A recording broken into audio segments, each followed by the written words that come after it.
devolverle la confianza al electorado luego de tener una primaria y una secundaria que fueron desastrosas para el país, donde se perdió la confianza en el proceso.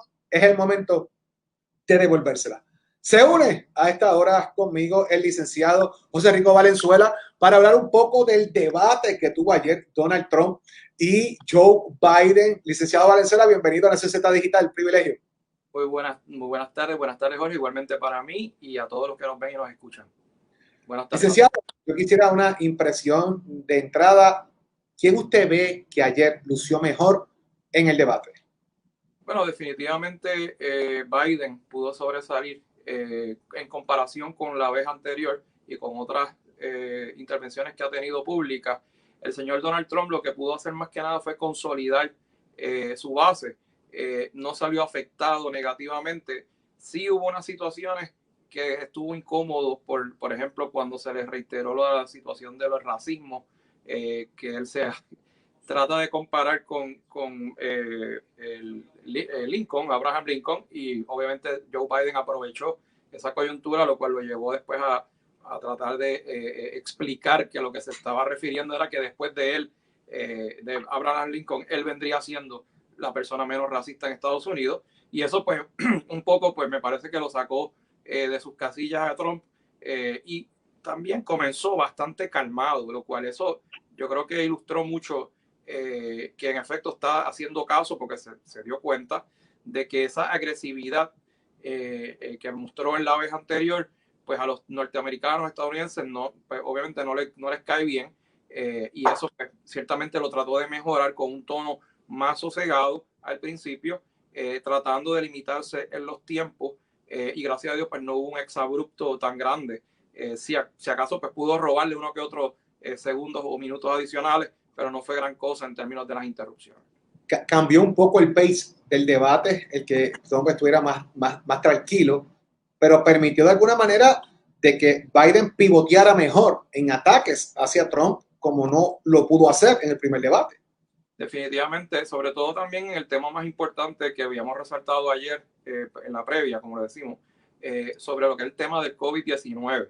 El tema del COVID-19 y la economía, el señor Biden pudo cuestionar y arrinconar al señor Trump, quien obviamente pues respondió tratando de decir de que todo estaba bajo control, de que gracias a él los Estados Unidos de América pues ha podido abrir, y esa controversia de si cerrar o abrir, pues el presidente Trump la pudo manejar también favorablemente hacia él, tratando de ilustrarle que él va a permitir la vacuna y que a su vez va a permitir la apertura de la economía, y que la gente no va a querer estar encerrada.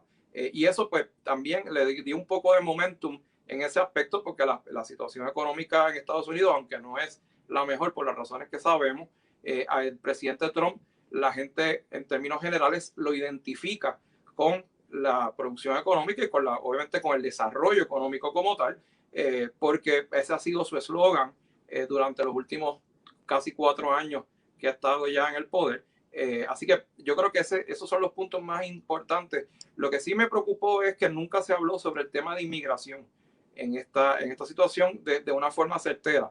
Simplemente se trató de atacar a la administración de Obama-Biden en el cuatrienio anterior por este tipo de situaciones de las deportaciones, y con lo que tenía que ver también con el Prison Act, o la cuestión que tiene que ver con los presos y los convictos, tratando de achacar eso al pasado. Pero en términos prospectivos no se vio una idea clara de cuál va a ser el estatus de los Dreamers, específicamente los que están ahora en controversia y otras personas de inmigrantes que están en un estatus ahora mismo. Trump, de alguna manera, en el tema, la importancia que tiene el voto hispano en esta elección, que es muy importante, Trump de alguna manera trató de establecer que la mayor cantidad de deportaciones se dio bajo la presidencia de Obama, como un dato, buscando la manera de virar la imagen de que él está en contra de los inmigrantes, tratando de establecer, por ejemplo, la muralla en México. Así que no sé si me puedes dar tu pensar de que trató de hacer un spin a su favor, tratando de decir, tú eras el vicepresidente cuando eso pasó y no hiciste absolutamente nada.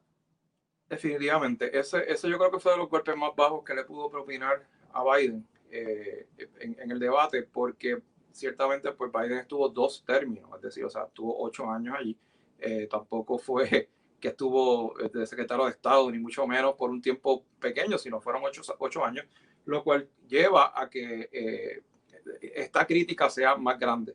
Así que básicamente yo creo que eso es lo que pues, podemos resaltar sobre este debate. Jorge, ¿estás ahí? Sí, sí, sí, estamos aquí. Estamos dándote que la gente te pueda ver ahí en full pantalla. Oye, te iba a preguntar también, José Rico, hubo un momento sobre el tema del COVID donde yo creo que el presidente Trump trató de alguna manera de decir que lo ha hecho bien, que la gente tiene que ver que él ha actuado de manera correcta.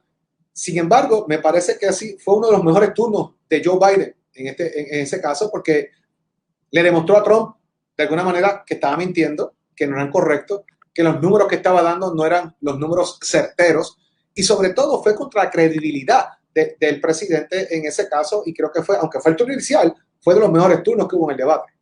Así es, y sobre todo también Biden señaló los estados clave del Midwest, del medio de Estados Unidos, ya sea del norte, sur, todo lo que es el área de Midwest, Texas, Florida y las alzas que han habido, repuntes que han habido con la cuestión del COVID, en lo cual obviamente señala de que estos gobernadores de estos estados pues son afines con el presidente Trump y no siguieron las directrices del distanciamiento social y del lockdown. Y al final pues lo trató de recapitalizar diciendo de que todos los estados tienen que tener una uniformidad para poder abrir la economía con una manera consona con la realidad del COVID, entiéndase distanciamiento social, otros asuntos más, pero que no es un cierre completo. Y yo creo que ahí el presidente Trump pues patinó bastante porque no pudo precisar, primero, su acción, que nunca se dio rápida para atacar el COVID, y segundo, el tratar de hacerse el desentendido y tirarle esto a los estados para que hicieran lo que les entendieran, y obviamente pues hubo unos repuntes de COVID en distintos lugares de Estados Unidos que van a seguir ocurriendo por lo que estamos viendo, porque siempre hay un periodo de congelamiento y después vuelve otra vez Europa repuntar. Está controlable, esa segunda vuelta en Europa está bien fuerte. Así es, lamentablemente. Y también hay que señalar, la periodista o la moderadora que hizo las preguntas señaló bastante de los detalles o preguntando los detalles de cuándo esa vacuna va a estar disponible. Y el presidente Trump se limitó a decir un montón de nombres de farmacéuticas y tratando de dar a entender de que va a ser a finales de año, pero su respuesta ciertamente no es convincente. Es más para el Vox Populi decir, vamos a resolver esto, voten por mí para entonces poder suministrar la vacuna. Y ese mensaje, si llegó o no al electorado estadounidense, pues yo prefiero pensar de que el electorado estadounidense no es tan ignorante como para creerse esa situación. Licenciado, los analistas, los medios de comunicación de los Estados Unidos, hacen mucho el análisis del fact-check, ¿verdad? Y ellos estipularon de que el presidente Trump mintió el 60% del debate. Me parece que es un número bastante alto, pero estiman de que cada 10 cosas que decía, 6 eran incorrectas o eran mentiras. Sí, pero ahí lamentablemente tengo que decir, Jorge, que los estribillos con los cuales él utiliza para expresarse, aunque sean facts falsos o hechos falsos, ajá, las personas se le queda eso en la mente y y la mayoría de ellos lamentablemente se los creen. Porque lo que hace es tratar de simplificar los conceptos de una manera que las personas lo entiendan, pero cuando tú escudriñas lo que está detrás de ese concepto, todo lo cargado que está, tú te das cuenta que no es cierto. Pero tiene una premisa que al principio podría ser correcta. Es básicamente como hacemos los abogados con las preguntas compuestas. Tú tratas de confundir a alguien para que dé una respuesta distinta a lo que tú tienes en tu premisa ya de por sí cargada. Así que yo creo que por ahí es que va esta estrategia del presidente Trump, que pues le ha salido, ¿verdad?, en distintas ocasiones, por la razón por la cual primero prevalece y segundo se ha mantenido el poder.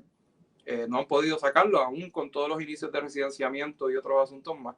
Y todavía al día de hoy yo veo esto bien cerrado. Obviamente estoy haciendo unas críticas a ambos candidatos, pero no me atrevo a decir que al día de hoy el candidato presidente Biden pueda prevalecer. Me parece que todavía le falta, y más aún también por la estrategia que ha utilizado al final el presidente Trump de victimizarse como paciente de COVID, de seguir haciendo los rallies en persona sin importarle el distanciamiento, y teniendo esa interacción con estados clave de tú a tú en persona con otros electores y con otros votantes. Así que yo creo que esa es la diferencia aquí, de ver cómo el electorado estadounidense va a irse por una campaña virtual como lo ha hecho Biden, con distanciamiento, tratando de mantener las precauciones, y tratando de llevar la idea de apertura con cuidado, versus un presidente Trump que simplemente dijo: yo me enfermé, estoy bien ahora, let's do it, vamos a seguir, and let's make America great again. Quiero aprovechar estos minutos que me quedan contigo sobre el tema de que un presidente sin Congreso, difícil gobernar. ¿Cómo ves el tema de la legislatura? ¿Cómo ves el tema en el Senado ahora mismo, de que se sigue discutiendo el tema de la vacante en el Supremo? ¿Y cuál debe ser, quizás, algún tipo de reacción tuya sobre el comportamiento de los legisladores, de cómo la gente debe configurar este nuevo Congreso? Este nuevo Congreso, lamentablemente, en el Senado yo creo que se va a mantener igual. Ya hubo situaciones previas, como ocurrió en el 2018, cuando hubo el supuesto tsunami que iba a llegar, que nunca llegó en Cámara y Senado, para cambiarse de republicano a demócrata, y sabemos que solamente la Cámara fue la que pudo llegar a esa mayoría demócrata, pero los republicanos se mantuvieron en el Senado. La composición al día de hoy, como está en el Senado, me parece que se va a mantener. Quizás haya uno que otro cambio, pero no va a ser un cambio sustancial tan amplio como quizás. Una tercera parte solamente en este caso va a elección, ¿verdad? ¿Perdón? Una tercera parte de los senadores van a elección ahora. Exactamente. Y como saben, pues las elecciones pues allá son mucho más complicadas que acá, ¿verdad? Porque son cada 6 años los senadores, cada 2 años los representantes en la Cámara Baja, y obviamente cada 4 años la presidencial. Entonces prácticamente casi todos los años hay elecciones, porque algunos concuerdan y otros no. En el 2018 era cuando, matemáticamente hablando, iban a haber más escaños en disputa, que había más oportunidad por la situación que estaba ocurriendo aquel entonces del inicio del impeachment o del residenciamiento del presidente, que lo afectó, y aún así pudo sobrevivir en el Senado. Razón por la cual ya vamos para 3 jueces del Supremo nominados y confirmados por un solo presidente en menos de 3 años y medio.